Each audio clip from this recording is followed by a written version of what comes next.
All right, welcome to this week's Walk and Talk. We've got a lot to cover today. We're doing a new walk. I've never been here before. It's called West Baldwin Reservoir on the Isle of Man. We've got a beautiful river here, lovely surroundings. I doubt we'll see anyone on this walk today. It's quite remote.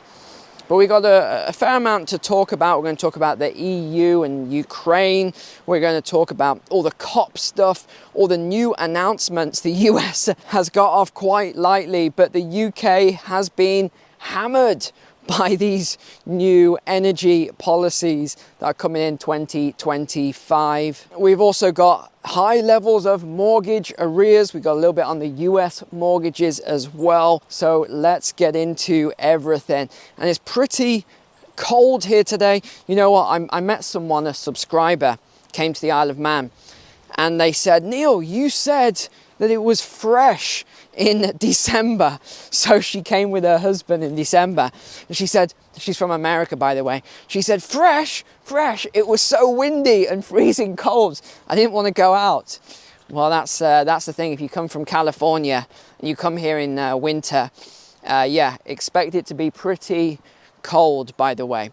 So let's get started with the first story then. And this is straight out of the EU meeting, because the EU has failed to agree a critical, they call it 50 billion euro financial aid package to Ukraine. And this was because Hungary's Prime Minister has blocked it. So now there's a lot of talk in the EU of bypassing Hungary, and of course they're going to have these new voting rights soon where member states won't be able to veto. It'll be in the hands of the five board, whatever you want to call them, these five politicians who are going to be, in fact, are they even politicians, who are going to make the decisions on behalf of the EU. But what they've said is the collapse of talks on the funding seen as crucial for Ukraine's financial stability follows repeated failures by the US Congress to agree a $60 billion aid package proposed by the White House.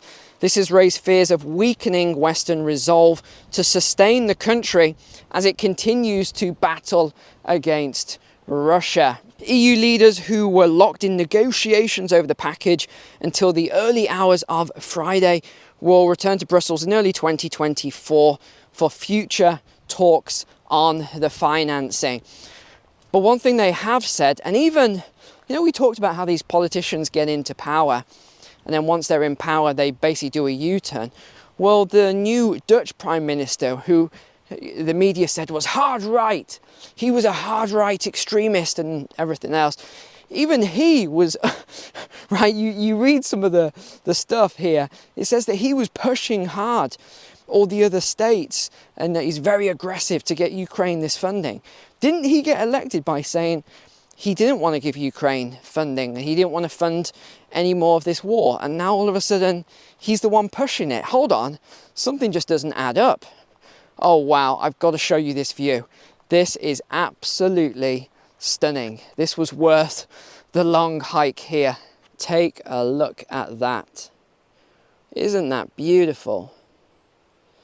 So what has the EU said then? They said they're going to come up with an alternative proposal to raise the cash from the EU's other 26 countries without Hungary being part of this. We have various tools in our hands to make sure we deliver on our promises. Now, the next promises that have been talked about at the moment has been COP this week. I mean, this is the longest meeting I think I've ever heard of. 3 weeks long. COP. Well, they say 2 weeks, but it might extend to 3 weeks long. Gosh, I mean, they change it all the time at the moment. But there's a lot of talk at COP at the moment, and they've actually had a breakthrough, yes. And I want to show you how they changed their language and exactly what I talked about last week on the Walk and Talk, where the whole 1.5 degrees or it's catastrophe. I said, just wait until 26, 27, where they said it's irreversible. And they'll say, oh no, it's 2030 now, then it's irreversible. Well, this is what they've just said. The talks have just ended with a historic deal that's committed the world to transition away from all fossil fuels for the first time. The UAE's Sultan brokered an agreement that was strong enough for the US and EU to dramatically curb fossil fuel use while keeping Saudi Arabia and other oil producers on board. The final agreement calls for countries to quickly shift energy systems away from fossil fuels in a just and orderly fashion, qualifications that help convince the skeptics. Under the deal, countries are also called to contribute to a global transition effort rather than being all outright. I wonder what that contribution is going to be. It's going to be money, I assure you. The rich countries are going to be contributing. That means people in Western countries are going to be contributing to this IMF proposal, private bank proposal, to create all this funding for carbon reduction and capture. And where does all that funding go? We did investigations into this. It goes to these hedge funds, these financial institutions whose main investment is climate transitions. So you have the head of these hedge funds and everything else who are also head of the climate transition plans. A little bit suspicious if you ask me. But one of the comments that really made me laugh here, I've got to read this out. Policymakers are now taking a more conservative tone towards the 1.5 degree temperature rise, stating that if we can just manage the transition, we can still avert disaster. Right, so they've said that they have to get this 1.5 or it's complete disaster. Now they're saying, well, actually, we'll just manage this transition away between now and 2050 and, all these other dates they keep coming up with. Some in 2030, some in 2040, some in 2050. We'll just transition away and everything's going to be fine. See, I knew this was going to happen. I knew they would say this once they got all of this funding and all the, the hedge funds were okay. I'm not sure if I can go through here, actually. There is a lock on this gate. Let's just jump over it. Okay, continuing on then. UK government backs plans to ban gas and hydrogen-ready boilers. The UK has formally backed plans to eliminate these for new builds from 2025. So you've basically got 1 year before these are no longer permitted. And then they want to stop it so that in existing homes, in fact, let me read this out to you, it'll make more sense. The proposals mean heat pumps being installed as standard as part of measures to make all new homes net zero ready from 2025. The consultation rules out the use by house builders of all fossil fuel heating systems, including gas, hybrid heat pumps, and hydrogen-ready boilers, after finding out that there was no practical way to allow the installation of fossil fuel boilers while also meeting net zero targets. Now, it goes on to talk a little bit more about net zero. And it's quite interesting because they talk about these global laws that they are part of. And again, who exactly sets global laws? Because I've never heard of global laws where all countries have to do, these certain global laws. Who sets global laws is the question, since there is no global council or global government. So it's quite interesting, really. And they actually use the words that the government has to meet its legally binding 1.5 degree rise. So I don't know how exactly it's legally binding and who decided upon the legal binding of it, but it's quite interesting. They go on to say that about 1.5 million homes are estimated to have been built without these low carbon fittings since 2015, so in the last 8 to 9 years. And the cost to retrofit these properties is going to be between 30 and 45 billion pounds. But guess what? Hold on, wait for it. Wait for it here. Here we go. You know what statement's coming next. However, the government claims that this is a price citizens are willing to pay to avert climate disaster on their doorsteps. Yes, that line seems to be popping up in every media outlet, even though they're all disconnected media outlets. They're all using the same lines, which is very interesting. Another statement they made was saying that allowing these fossil fuel heating systems to remain in place and remain in use would have created confusion, and that it would inevitably have to have been replaced anyway in the future. Now, these are the key words I want you to pay attention to. They say inevitably had to replace their fossil fuel heating system in years to come. So what they're actually saying in the UK predominantly is they're telling you that in the future you are going to have to replace your boilers and things like that. And actually what I think is most likely to happen is that when your boiler breaks, for example, you won't be able to replace it because the heating engineer, it will be illegal, for example, for them to replace an existing boiler. I think that's most likely the way that it will be done. And the suppliers who manufacture these things, remember this is how it always works, will not be able to manufacture them. So it will be outlawed to even produce these things, let alone install them. So they hit it from the top downwards. So the only way, I guess, is that if you had a spare boiler in your garage or something like that and you fitted it yourself, I think that's pretty much the only way. But then they're going to probably start to cut back on the gas that comes into mainland Europe to heat the homes and all sorts. It's going to get very messy in the years ahead, actually. But as usual, we have a statement from a climate professor. Yes. Who is this climate professor? No idea. It doesn't even give his or her name. And the statement says, it's only fair that the older generation pays the most towards this changeover, since their self-focused actions are what have caused the current crisis we are now passing on to our grandchildren. Wow, they are really going hard on the older generation, as it were, even though it's not really an older generation. It's sort of my age and above, saying that you know, we're all to blame. Nothing to do with the oil companies and governments and everything else. Oh no, it's you and it's me. We are to blame for all of this. Yes, we're to blame for this whole scheme, the net zero carbon credits funding program, investment program, and everything else. That's what I prefer to call it, as opposed to what they call it anyway. Wow, this is really remote out here, this walk. In fact, I know we won't see anyone over here because I doubt anyone else is going to climb over that gate at the bottom there. But this is a lovely walk. This is very, very nice.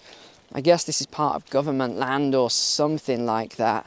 Now, I saw another article that's just come out on wood burners again. We talked about this last year, and I said how they'll make this rampant attack on wood burners from all angles. And the irony of this is that I've just had all my wood burners installed, and we're even going to get a wood burning stove, which I'll tell you about at some point. I'll show you this. It's massive. It's absolutely huge because we have so much wood, so we may as well use it. But I got to read this article that's just come out. It's called "The Health Cost of Burning Wood to Warm Homes." Experts say, whenever it begins with experts say, they don't want to give a name or a source or a study, then take that with a pinch of salt. Experts say wood burning is not cheaper or truly renewable and constitutes a major health risk. How exactly wood is not renewable, I have no idea. I thought we were in a carbon-based closed system, but apparently not. Wood is not renewable, according to this professor. Yes. Oh, it gets better. Dr. Tom Smith is a wildfires scientist. His career has focused on tracking down wildfires in the savannas and tropical peatlands around the globe. But his latest investigation was closer to home. Of course it was. Of course his latest investigation was closer to home. I mean, someone's good storytelling abilities there. I'm not sure how much further we can go down here. We might just turn around. So, yeah, let's go back this way. Yeah, there's this big story now. It took place on a dark and windy weekend in early December. You know how they've got someone to write a story to really pull you in here.